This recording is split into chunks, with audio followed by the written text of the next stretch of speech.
Each genre brings its own challenges, but I truly believe thrillers and horror films are among the hardest to execute well. Scaring a modern audience, one that's grown numb to horror tropes, is a steep hill to climb. War and horror. Two genres that, when combined, delve deep into the human psyche, exploring not just the battlefield's physical toll, but the haunting aftermath that lingers long after the guns fall silent.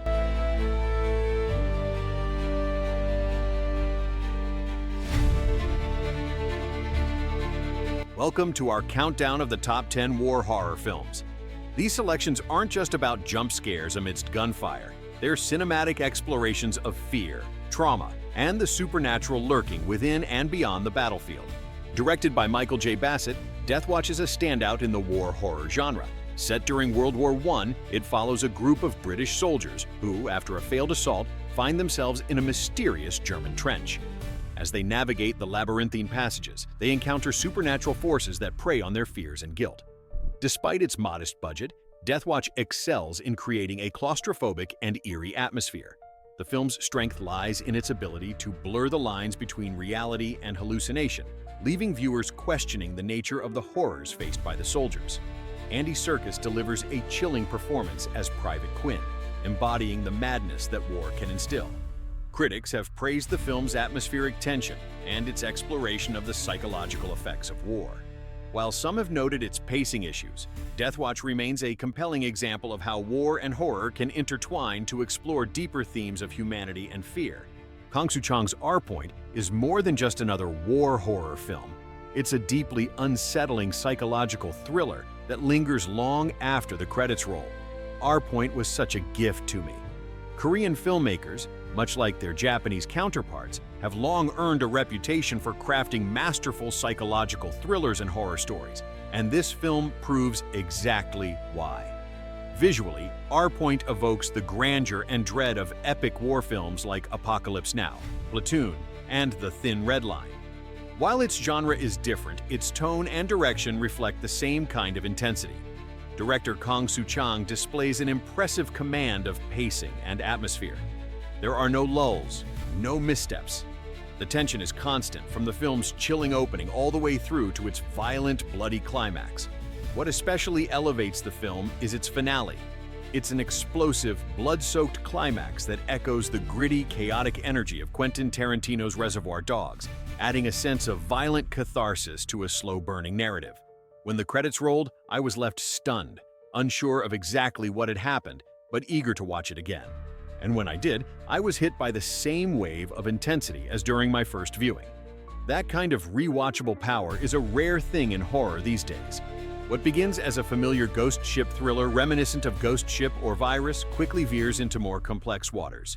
Directed by David Twohy and penned by the enigmatic Darren Aronofsky, Below is less about jump scares and more about an oppressive atmosphere soaked in wartime paranoia. Set aboard a submarine during World War II, the film is a pressure cooker of secrets, strange occurrences, and creeping dread. It plays like a supernatural detective story, using the claustrophobic setting to tighten its grip on your nerves, all leading to a finale that ties its haunting mysteries together with chilling precision. As the crew faces inexplicable events, the film delves into guilt and the inescapable nature of past sins. In Trench 11, 2017, the horror lies not in what's imagined, but in what was very nearly real. Set during the closing days of World War I, it follows a mission into an abandoned German bunker where forbidden experiments have left behind something truly monstrous. Director Leo Sherman doesn't romanticize war. He plunges us into the mud, blood, and moral ambiguity of the trenches. While the horror elements simmer in the background, it's the brutal realism and sense of helpless duty that linger long after the final frame. Then there's The Keep, 1983. Michael Mann's beautifully bizarre descent into Gothic madness. Based on F. Paul Wilson's novel, it brings together Nazis, ancient evil, and Tangerine Dream's otherworldly synth soundtrack in a hypnotic fever dream. With a cast led by Ian McKellen, Scott Glenn, and Jürgen Prochnow, The Keep is less about narrative clarity and more about mythic imagery and existential dread. It's cult cinema at its most mysterious and unshakable. This isn't the kind of horror that revels in buckets of blood. Its terror lies in silence, in what's left unsaid. The atmosphere builds slowly, like a breath held too long, until he arrives. The ancient presence, disturbed in his fortress grave, never storms the screen. He emerges, eyes glowing with unholy fire, a trail of ghostly mist in his wake. And when he speaks, it's not rage, it's something far older, measured, cold, timeless. The fortress, his tomb, looms vast and foreboding, its sheer size captured in unforgettable frames. A resting place not meant to be broken, but broken it was. And now, evil walks again. Halfway through our list, and the horrors only intensify from here. Which war horror film has left a lasting impression on you? Share your thoughts in the comments below, and don't forget to subscribe for more deep dives into genre cinema. And now, we venture into colder hells. Let's talk about Dead Snow, 2009. What starts off as a classic cabin-in-the-woods setup, young students, remote wilderness, zero cell signal, takes a gloriously absurd turn. Only this time, it's not a forest, but the snow-blanketed mountains of Norway. Fresh setting? Absolutely. Predictable plot? Think again. Because what's waiting in those snowy peaks isn't just a killer or a ghost, but a platoon of undead Nazi soldiers with a thirst for vengeance. Dead Snow dances gleefully on the edge between grotesque and ridiculous.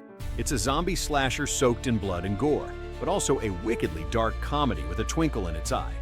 The exposition is longer than usual, but never dull, setting up characters, dynamics, and tension before unleashing the madness. Director Tommy Wirkola fills every frame with pulpy energy, and while its musical choices sometimes miss the mark, the raw atmosphere of isolation, howling winds, echoing silence, and towering snowdrifts makes for a brutally beautiful horrorscape. With nods to Evil Dead, Brain Dead, and Italian exploitation cinema, Dead Snow doesn't always aim for originality, but when it hits hard. Nazi-sploitation? Check. Chainsaws? Check. Outrageous gore and snow-drenched survival horror? Double check. It may not be refined, but in its savage excess, it carves out a niche few Scandinavian horrors ever reach, shifting from absurdity to dread. The Bunker, 2001, traps us in a different kind of nightmare. Set in the dying days of World War II, a group of retreating German soldiers takes refuge in an old Nazi fortification, only to discover the bunker's walls whisper with secrets. There's no budget for flashy CGI, and that's a blessing. Director Rob Green opts instead for slow-burn paranoia. No heroes here, just haunted men consumed by guilt and fear, crawling deeper into labyrinthine tunnels where reality fractures and damnation waits. It's not a film that comforts. No redemption arcs, no salvation, just claustrophobia and the creeping certainty that Judgment Day has come. Sparse action, yes, and some dead air between scenes, but the choking tension more than compensates. The Bunker is horror in its purest wartime form, not of ghosts, but of conscience. Fast forward to Overlord, 2018, and you're in for a ride that begins with a World War II paratrooper mission and ends with Nazi zombie carnage. This film tells a tight, intimate story. A small squad of soldiers finds themselves deep in an occupied French village. Their mission? Simple on paper, but everything rides on its success. The fate of the Allied landing depends on it. Only as they move deeper into the village, it becomes painfully clear. Nothing here is quite what it seems, and some enemies aren't entirely human. Produced by J.J. Abrams, this movie doesn't hold back, starting as a gritty war film and morphing into a blood-drenched nightmare. It's pulpy, loud, and unashamed of its video game roots. Think Saving Private Ryan meets Wolfenstein, gruesome, glorious, and ridiculously entertaining. In The Devil's Backbone, 2001, Guillermo del Toro's haunting prelude to Pan's Labyrinth. Set during the Spanish Civil War, it follows Carlos, a boy orphaned by conflict and thrust into a crumbling school filled with shadows and sorrow. Ghosts do wander these halls, but the true monsters wear human faces. Unlike traditional horror, The Devil's Backbone seduces with melancholy. It doesn't rely on jump scares, but on mood, memory, and moral decay. Del Toro's lens turns every corridor into a metaphor, every specter into a reflection of grief. The children, achingly real, bear the scars of war more deeply than any battlefield veteran. It's a ghost story, yes, but more than that, it's a lullaby for the lost, a requiem for innocence devoured by violence. Jacob's Ladder, 1990, Less traditional war horror, more existential descent. Following a Vietnam vet haunted by visions and fragmented memories, it explores grief, trauma, and what may lie beyond the veil. It's terrifying not because of monsters, but because it speaks to the horrors we carry inside. The events of Jacob's life, and at the same time the events of the film, can be roughly divided into 3 parts. 1. Memories of the horrors of the Vietnam War. 2. Life after returning to America and leaving his family. 3. Visions and nightmares. Tim Robbins was extremely convincing in showing the real madness on the screen. Jacob's Ladder is a haunting, cohesive film, atmospheric to its core, and terrifying in the most existential sense.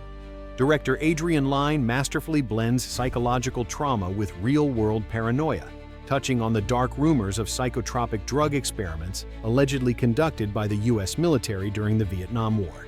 It's a deeply personal story of a man who's lost all solid ground beneath his feet, drifting between memory, hallucination, and some hidden truth. War has always been a fertile ground for horror, not just because of the real-life atrocities committed, but also due to the psychological and supernatural elements that can be woven into its narrative. These films showcase the versatility of the horror genre in exploring the multifaceted horrors of war. Thank you for joining us on this journey through war horror cinema. Don't forget to like, subscribe, and share your thoughts in the comments below. Which war horror film left the biggest impression on you?